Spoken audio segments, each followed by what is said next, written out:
autres. Alors je vous propose de retourner à Paris. Mondial. Au Mondial de l'automobile, soyons précis, pour découvrir quelques-uns des concept cars et des voitures de production les plus intéressants.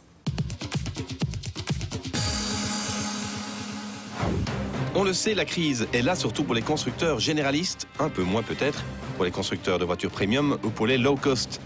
Il n'empêche, pour relancer la machine, les marques n'arrêtent pas d'innover. La preuve encore avec ce mondial de l'automobile et ses multiples nouveautés, morceaux choisis. Les reines du salon s'appellent le VW Golf, Renault Clio, Citroën DS3 Cabrio, Dacia Logan, Ford Mondeo ou encore Mercedes Classe A. Ces voitures sont toutes appelées à une grande diffusion. Mais ce n'est sans doute pas là que l'on trouve les nouveautés les plus intéressantes, bien qu'avec l'Adam, Opel innove dans un tout nouveau genre, celui des petites urbaines premium façon Mini ou Fiat 500. Et Opel y réussit pas mal avec cet Adam qui se caractérise par sa déclinaison en de multiples personnalisations, presque à la carte. Pour l'instant, l'Adam n'est disponible qu'avec des moteurs essence.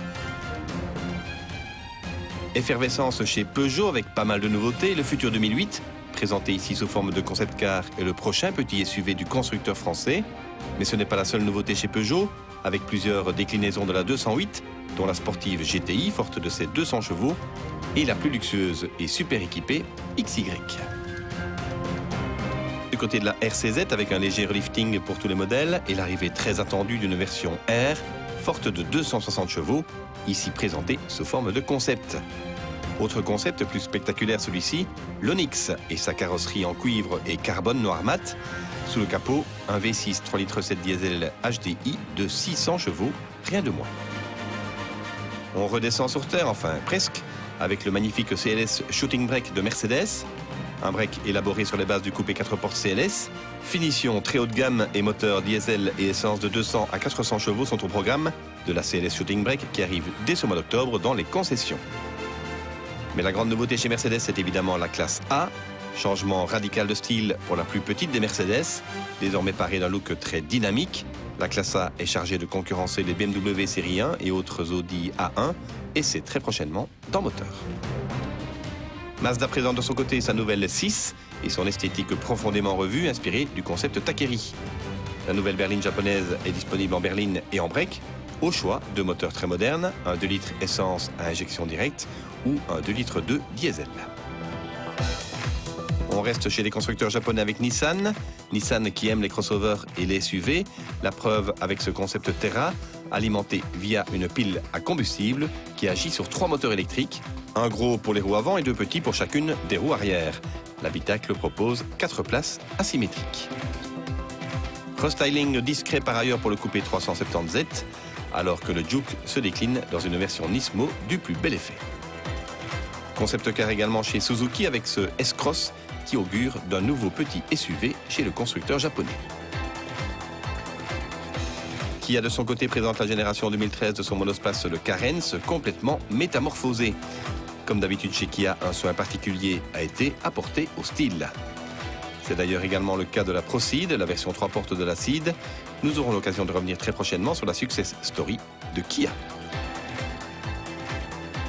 Chez Volvo, tout est axé sur la nouvelle venue, la V40, que nous vous avons présentée il y a quelques semaines.